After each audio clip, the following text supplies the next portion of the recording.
Sun Wukong, the legendary Monkey King and the self-proclaimed great sage equal to heaven, is one of the most iconic figures in Chinese myth and literature. First introduced in the classic tale Journey to the West, he is a stone-born trickster who mastered supernatural arts, defied the celestial order, and was ultimately sealed beneath a mountain for his rebellion. Centuries later, he rises again and joins a sacred pilgrimage to the distant western lands in pursuit of enlightenment. In Black Myth Wukong, players witness only a glimpse of his true might in the beginning. Soon, the story shifts to the one destined to inherit his will. Yet the great sage's influence does not fade. It returns in a terrifying form. His corrupted body, stripped of reason and guided only by primal instinct, rises as the ultimate challenge, the final foe of Chapter 6 and the concluding battle of the entire journey. Once the great sage equal to heaven, protector and hero, now he stands as the last and greatest obstacle before the end.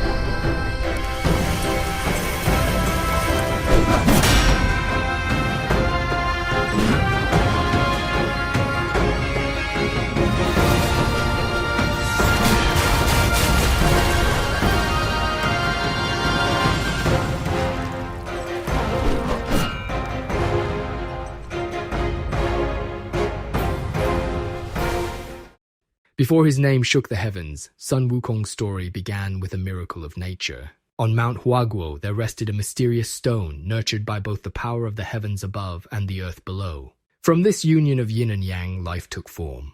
The stone cracked open and revealed a strange egg, and when the winds swept across it, the shell broke apart to reveal a living creature. A monkey whose very first breaths sent streaks of golden light racing toward the supreme palace of heaven. Though the Jade Emperor took notice, he believed this newborn being to be of little consequence. Among other wild monkeys on the mountain, the stone-born child quickly proved his courage. When the troop challenged one another to leap through a roaring waterfall in search of its hidden source, he took the daring plunge. Beyond the curtain of water, he discovered a cavern fit for royalty. He returned to lead his companions within, and they crowned him their ruler. Thus he became known as the handsome Monkey King, and joy filled his days until he was confronted by a painful truth. Even kings are not free from death. The passing of an elder struck fear into his heart, and he set off determined to uncover the secret of immortality. His journey led him across human lands where he disguised his true nature beneath a hood. Eventually he encountered a woodcutter singing ancient verses. From this he learned of an immortal sage hidden deep within a forest temple. The Monkey King traveled there and waited tirelessly at the gates until the wise Taoist master Putizushi allowed him to enter. Impressed by his resolve, the master accepted him as a disciple and granted him a new name, Sun Wukong. Under this immortal teacher, he learned heavenly arts, mystic transformations, and the way to escape the grasp of death itself. Before sending him away, the master warned him not to flaunt his gifts and never reveal where he gained them. Wukong vowed to keep the secret. Returning to Mount Huaguo stronger than ever, Sun Wukong defended his home from a monstrous tyrant who had enslaved his kin. Victory only fueled his ambition. Now honored as a hero, he sought a weapon worthy of his rising power. In the underwater palace of the Dragon King Ao Guang, he discovered the Ruyi Jingubang, an enchanted iron pillar once used to steady the seas. It obeyed his will, changing size at a thought, shrinking to a needle when he tucked it behind his ear. No other being alive could wield it. Recognizing his might, the Dragon Kings gifted him splendid armor and boots that allowed him to step upon clouds. He kept it here so it could be passed down to another one of his kind. Now it's time for you to try it, kid.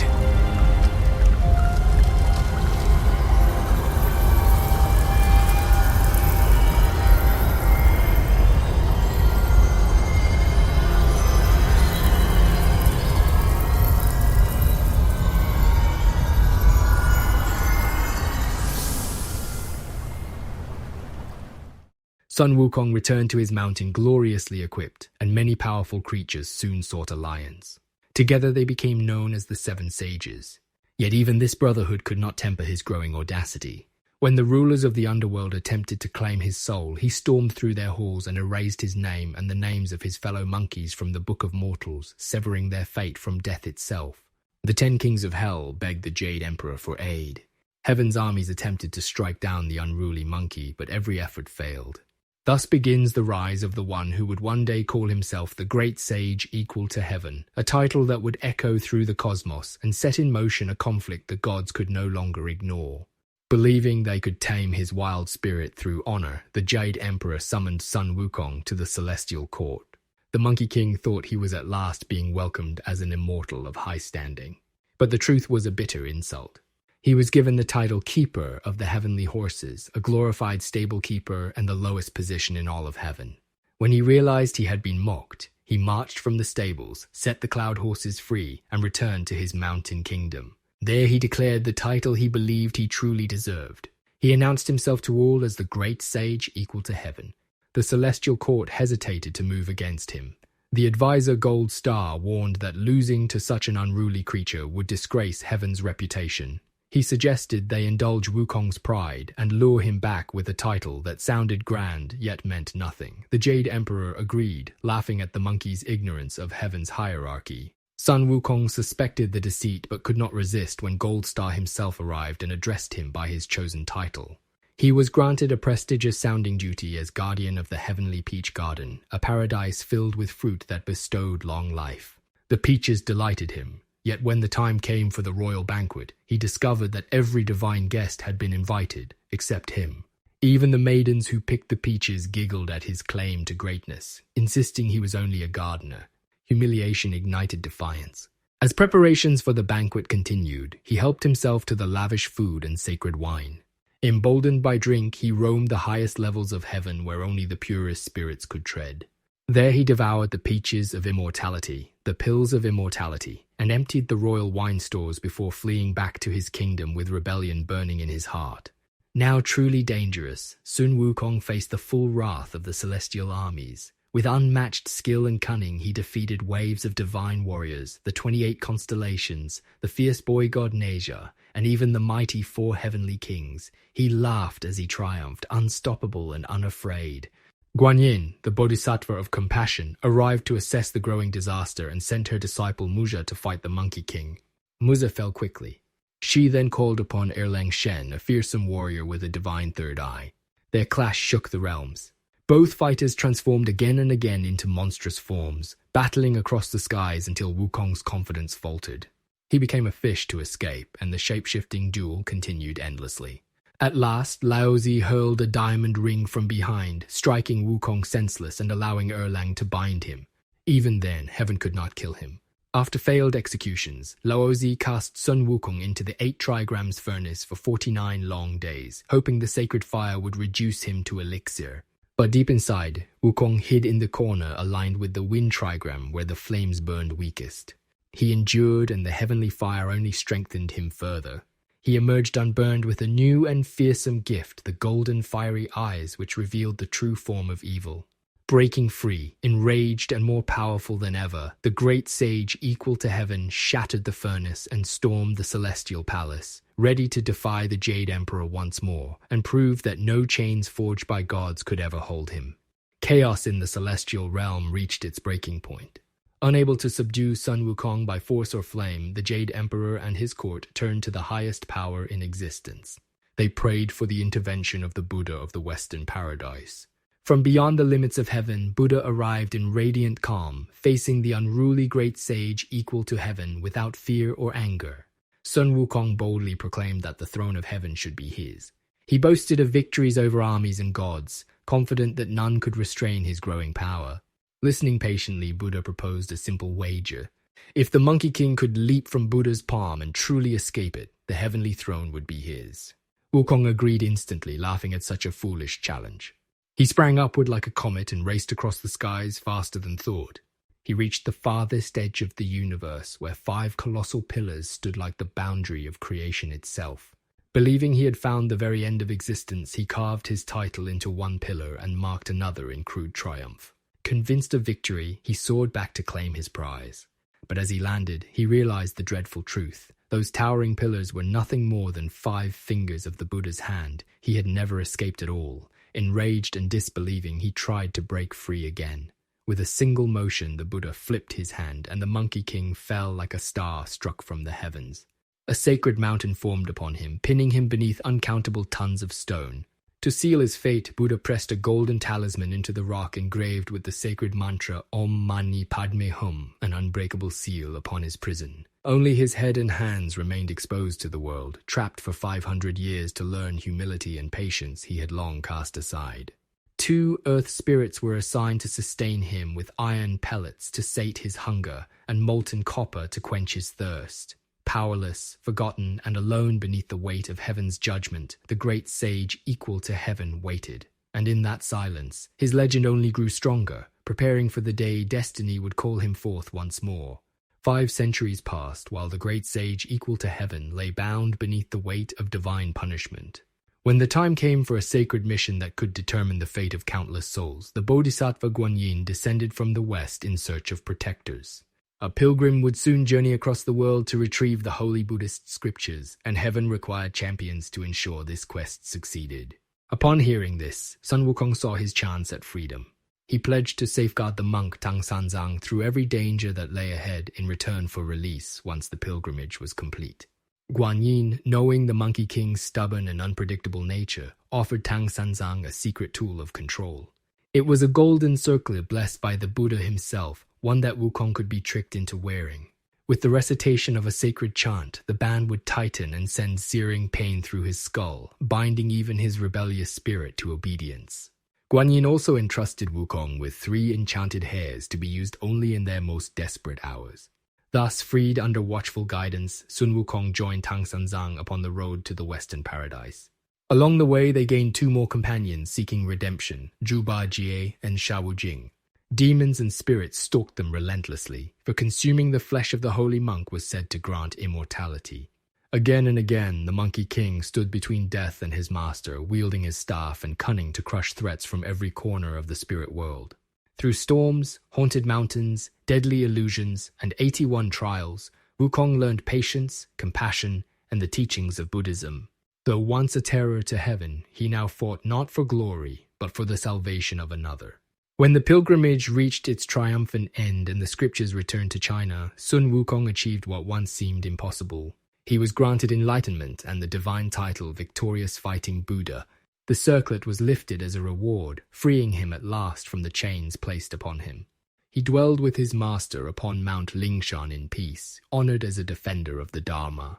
Yet despite his transformation, his past continued to cast a long shadow. Heaven remembered the havoc he once wrought and feared the power that still surged within him. Unknown to Wukong, the circlet remained upon his brow, invisible yet ever present, a quiet reminder that even a hero and Buddha born from stone was not fully trusted by the rulers above.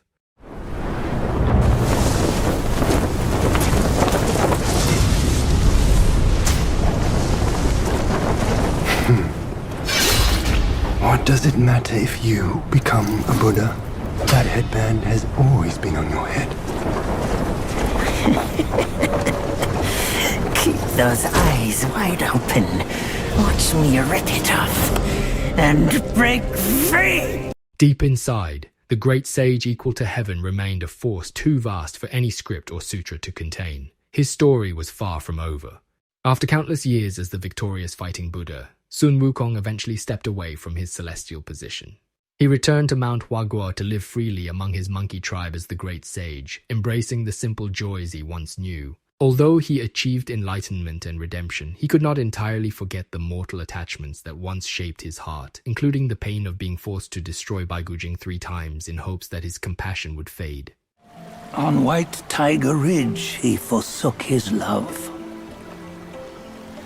3 times he broke her into pieces, convincing himself his heart would ache no more. Yet, as you must know, he had never let go of her. Otherwise, he wouldn't have been so eager to get away from the Buddhahood he attained. Those who talk much of love will one day bite their tongues. Yet the celestial court never released its suspicion or resentment. Despite all Wukong had earned and learned, the gods still viewed him as a dangerous force whose power and legendary past remained intimidating. Fearing rebellion and another upheaval of heaven, the Jade Emperor commanded Erlang Shen to lead a divine army to Mount Huaguo with orders to annihilate the great sage's kin and compel him to return to the heavens. However, Erlang Shen had long been both rival and brother to Wukong. Resentful of the injustice his uncle had inflicted upon him and his mother, Erlang secretly sided with the great sage. Together, they devised a hidden rebellion that would grant Wukong true freedom. When the heavenly army invaded, Sun Wukong fiercely defended his homeland and faced Erlang in a public duel. In the height of the battle, Wukong allowed his magic circlet to weaken him so that Erlang could appear to strike a fatal blow. With this, their plan was set in motion. Sun Wukong willingly embraced death. His spirit shattered into 6 relics, each representing one of the senses. Erlang entrusted these fragments to trusted allies. The Black Bear spirit received sight, the Yellow Wind Sage received hearing, Yellow Brow guarded smell, the 100-Eye Taoist master held taste, and the Bull King protected the physical form. Erlang kept the mind himself. Wukong's lifeless body was sealed back within the stone from which he was born. Centuries passed. At last, the remnant of his spirit returned to the world as a mortal monkey warrior on Mount Huaguo. This reincarnated figure, known only as the Destined One, was charged to journey west and reclaim the 6 senses of the great sage. Only then could he restore the true nature and name of Sun Wukong. With this rebirth, the long-planned uprising against the Celestial Court finally awakened. The great sage equal to heaven would rise again. With all 5 relics of Sun Wukong recovered, the Destined One and Zhu Baji returned to Mount Huaguo to restore the great sage equal to heaven to life. The celestial army descended before they could succeed, intent on stopping the resurrection. Even so, the young monkey and Baji carved a path through celestial warriors and fearsome demons alike, reclaiming Wukong's sacred armor and the Ruyi Jingu Bang along the way. Within the stone egg that held Sun Wukong's memories and unresolved obsessions, the old monkey guided them through the waters of the great sage's past. It was here that the ultimate truth surfaced. The Destined One was not merely a successor. He was the 6th relic, the mind of Sun Wukong himself, destined to inherit the great sage's very identity and essence. This revelation stirred envy and unease within Baji, who had hoped his brother would remain free from the same burdens as the past. To complete the rebirth, one final challenge awaited. The Destined One had to confront the soulless, instinct-driven shell of Sun Wukong and prove he was worthy to unify the 6 senses. No ally could intervene. Baji wished to fight at his side, but the old monkey explained that the empty body would only respond to the bearer of its spirit. The young monkey faced the great sage's fallen form alone. We can escort him no more. See it for yourself. Hear me, son! You can always run! You don't have to bear Wukong's name! After a fierce struggle, the broken shell absorbed the relics and restored the sensations of the great sage. From its remains emerged the golden headband, gleaming with the power to command and control. The old monkey placed it upon the Destined One's brow, declaring the cycle complete. But the truth twisted beneath the surface. The 6th sense, the core of Sun Wukong's will, still rested in the hands of Erlang Shen. The reincarnation was unfinished. The young monkey had inherited the great sage's strength, but not his autonomy. Without the mind returned to him, he was bound forever to the same chains that once enslaved Sun Wukong. Thus the fate of the great sage remained unchanged. Even reborn, he was condemned to serve under the weight of divine command. The cycle continued, obedience replacing freedom, control triumphing over rebellion. Yet in the echoes of destiny, a faint hope persisted. Perhaps one day, another Destined One would rise and finally shatter the cycle, granting Sun Wukong the true freedom he had always sought. If the Destined One uncovers the hidden path beyond the Great Pagoda in the New West and meets the unknown requirements laid before him, a secret mural opens the way to May Mountain. There, Erlang Shen stands waiting, not as an enemy of the great sage, but as the final gatekeeper to his rebirth. Their clash becomes the last trial, forged to determine whether the successor is worthy of the great sage's true legacy. Through their duel, the truth finally rises to the surface. Sun Wukong willingly shattered his essence into 6 relics, not out of defeat, but strategy. As long as the cursed circlet remained on his brow, the great sage equal to heaven was chained to the whims of heaven. Reincarnation was his only hope for liberation. Erlang Shen, despite his role in the celestial court, chose to aid his sworn brother, secretly defying the Jade Emperor to help Wukong seek true freedom. When the Destined One triumphs, Erlang's divine third eye opens. Within its light, the memories of Sun Wukong, his victories, his pain, and his relentless desire for freedom flood into the young warrior. Erlang reveals that he himself held the sixth and final relic, the unbroken mind of the great sage. Having fulfilled his oath, he finally finds peace and urges the successor not to fail the brother he admired. Now, armed with the full heart and will of Sun Wukong, including the memory from the beginning of the tale when Wukong confided in Erlang that one day he would tear away the cursed headband, the Destined One stands within the stone shell of the great sage. But unlike the false ending, he refuses the headband. He rejects subjugation, and in that moment destiny is fulfilled. The great sage equal to heaven rises once more, not as a prisoner of heaven, not as a weapon forced to obey divine will, but as a free and unshackled spirit. Sun Wukong's mission is complete. The cycle of control is broken. The true rebellion begins.